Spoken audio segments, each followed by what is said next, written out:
ఏంటండి అసలు ఏం జరిగింది? అసలు ఊహించని వీడియో అది. పరిస్థితి ఏం బాగోలేదు సార్, పర్సనల్ గాను ప్రొఫెషనల్ గాను చాలా బ్యాడ్ అయిపోయాను. బోరుగడ్డ అనిల్ ఆయన మాట్లాడడం కానీ లేకపోతే ఆయన దూకుడు కానీ అది వేరే రకంగా ఉండేది.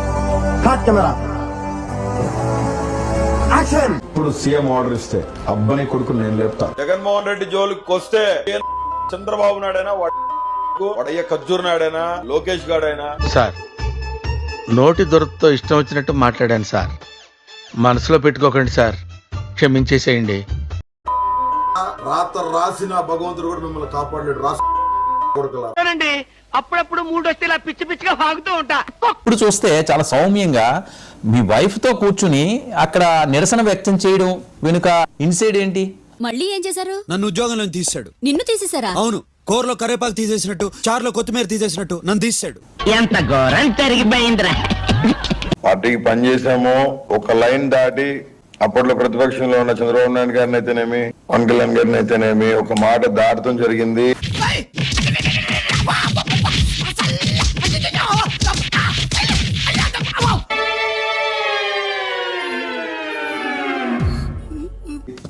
దానికి రియలైజ్ అయ్యాను. I'm very sorry. చేసిన కర్మ వారణ భగింపక ఏరికైనా తప్పదన్నా. What all I spoke about Pawan Kalyan garu and Chandrababu Naidu గారు, వైసీపీ వాళ్ళు కోరుకుంది కూడా అదే, అలా మాట్లాడకూడదని జగన్ అని చెప్పారు కాబట్టి నేను అపాలజిస్ట్ చేశాను. మాటల్లో తేడా కనిపిస్తోంది, వీడి మనం నమ్మలేం. రాజకీయాల్లో అనేది ఇవాళ ఉన్న పొద్దు రేపు ఉండదు. జపాన్ వాళ్ళు అక్కడ ఏవేవో కనిపెడుతుంటే ఈ ఎదవేం కనిపెట్టుకొచ్చాడు చూడు. ఇవాళ ఉన్న శత్రువు రేపు ఉండడు, మిత్రుడు అవ్వచ్చు.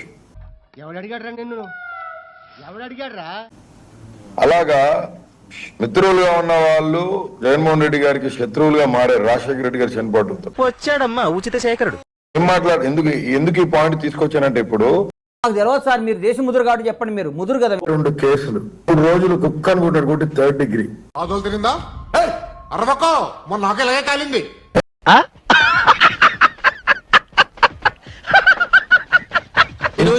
చెప్పారా అనిల్? అది జడ్జి ముందు చెప్పారా ఇలాగ మమ్మల్ని కుట్టారండి, 3rd డిగ్రీ చేశారని? మీకు ఆ డౌట్ ఎందుకు వచ్చింది సార్? చెప్పాను, ఇంట్లో పెట్టారు, ఇంటికి తీసుకెళ్లారు. ఆ జడ్జి గారు నేను ఏం చెప్పినా వినకుండా ఇలా అన్నారు.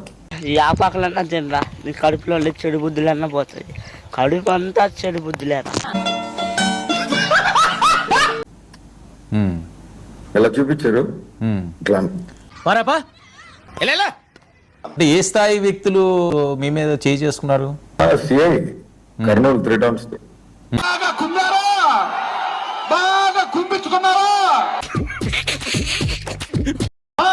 ఇవన్నీ ఇంత బాధపడి నేను బయటకు వస్తే ఒక వీడియో క్రాంతి టీవీలో మాట్లాడతా, బోరుగడ్డ అనిల్ కుమార్ అనేవాడు జైలుకి పోతే నేను కూడా సంతోషపడ్డా అన్నాడు ఒక పనికి మాలినోడు. చెప్తున్నాను, గౌరవం తగ్గించి మాట్లాడద్దు. ఇప్పుడు అతనికి మా వైఎస్ఆర్ కాంగ్రెస్ పార్టీకి సంబంధం లేకపోయినా సో ఈ మీడియా అంతా మాకేదో సంబంధం ఉన్నట్టుగా కట్టు కథలల్లి 2-3 ఏళ్ళు బాగా తిప్పారు. తెలియదురా, ఏలు ముద్రలు అన్నిటికరా, ఎందుకురా చదువుకున్నా. 22 కేసులు పెట్టుకొని 9 రోజులు జైలు ఉండొస్తే నాకు ఇక్కడ ఆ గొట్టంగాడు కొనికిస్కా గొట్టంగాడు లోఫర్ నా కొడుకు వాడు మాట్లాడతాడా వెంకటరెడ్డి గారు నా గురించి?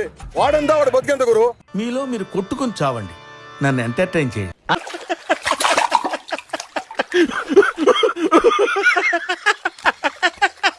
వెంకటరెడ్డి అడుపు కాలిపోతుంది. మళ్ళీ వాడిని సాక్షిలో కూర్చోబెట్టి రోజు వాడికి వెంకటేశ్వరాన్ని పూజించినాడు, వాడిని పూజిస్తా ఉన్నారని. దాకా నేను ఒకటి చెప్తున్నాను, కేఎస్ ప్రసాద్ అనే వ్యక్తి బిఫోర్ తపేలా ఛానల్ ఉన్నాడు, ఆఫ్టర్ తపేలా ఛానల్ ఉన్నాడు. వాడు చుట్టూరు రెడ్లు దళితుల్ని మారణ హోమం చేసిన కుటుంబాల్లో ఒక ప్రప్రథమైన కుటుంబం.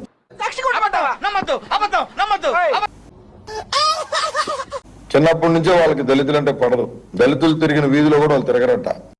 దేశమంటే మట్టి కాదు, దేశమంటే కులమురు, కులము కంటే ఏది మిన్న కులమేనా బలమురు. వెంకటరెడ్డి మీద అనిల్ టార్గెట్ ఏంటి? వాడు పిల్లబచ్చే కదండి, తీసేయండి. నికృష్టుడా, దరిద్రుడా, అమావాస పుట్టినోడా, పాపోరా.